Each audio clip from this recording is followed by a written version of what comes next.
yang teknis ya, yang bisa dilakukan orang tua itu. Yang pertama, Rasul sallallahu alaihi wasallam itu menyuruh kita ziarah kubur. Beliau mengatakan, ala fazuruha, kalian ziarah kuburan, fa innaha tudzakkirul akhirah. Ziarah kubur itu mengingatkan kepada akhirat. Turaqqiqul qalb, melembutkan hati. Jadi kalau kita bicara bagaimana cara melembutkan hati, menjaga hati kita, memang mengetahui bahwa hidup ini akan berakhir loh nak.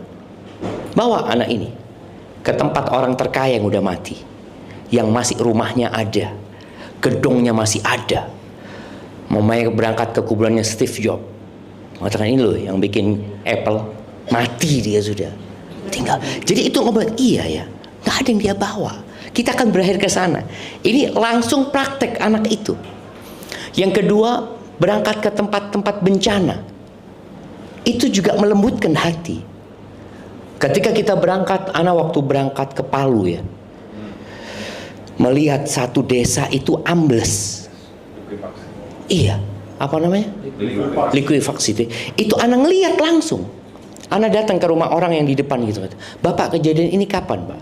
Maghrib, Ustaz. Anak di masjid waktu itu. Lagi sholat, dengar suara, boom. Gitu, bayangkan, satu kampung itu. Di situ ada mobil mereka, ada kulkas mereka, ada manusia, ada mungkin mereka pelihara kucing, hilang, bayi-bayi itu hilang gitu. Jadi anak tuh benar-benar merasakan dalam hatinya ada sesuatu, ada kekuatan yang aku harus takut kepadanya gitu loh. Yang dia bisa memberikan musibah itu kepadaku gitu. Kemudian yang ketiga, kita disuruh mengusap kepala anak yatim ya. Jadi di antara yang melembutkan hati itu kita melihat orang-orang tadi yang mungkin tidak beruntung seperti kita ya, mengusap mereka, anak kita. Anak kemarin subhanallah, sebelum anak berangkat ke Jakarta, malam hari anak sholat isya itu di Yayasan Yatim Piatu. Ada kajian, anak-anak yang umur 8 tahun ngelihat, Bapak kata dia, siapa mereka Bapak kata dia?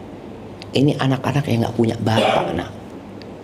Ibunya nggak ada. Lalu mereka tinggal di mana? Ya sudah di asrama ini kata dia. Nggak ada bapaknya, nggak ada. Jadi itu juga membuat mereka hatinya itu tersentuh gitu loh. Nah, ini yang perlu dilakukan orang tua. Yang keempat, ngajarkan anak sodakoh supaya dia merasakan kesusahan orang lain juga.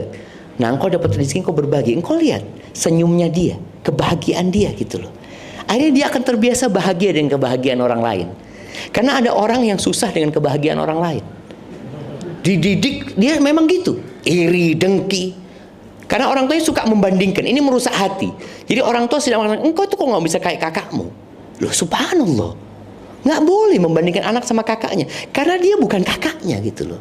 Itu merusak hati juga mereka. Maka bandingkan dia dengan diri dia sendiri. Nah, engkau bisa, nah, engkau bisa lebih baik dari ini. Kemarin engkau kayak gini. Jadi dia perbandingannya, bukan fulan atau alan. Itu akan merusak hati dia. Itu mungkin beberapa praktek ya yang bisa dilakukan. Bagaimana hati ini lebih kenal sama Tuhannya nantinya seperti itu. Bahwasanya memang la ilaha illallah, pemilik bumi ini Allah, dan kita semua akan meninggalkan dunia ini. Kemudian contoh juga anak itu kalau mau minta sesuatu tidak semua yang dia minta dikasih. Nah, engkau minta sama Allah nah. Yang ada di bapakmu ini kalau Allah ambil gitu. Diajarin dia memohon, ada sesuatu kekuatan yang dapat memberikan itu kepada aku gitu. Hadza wallahu a'lam bissawab.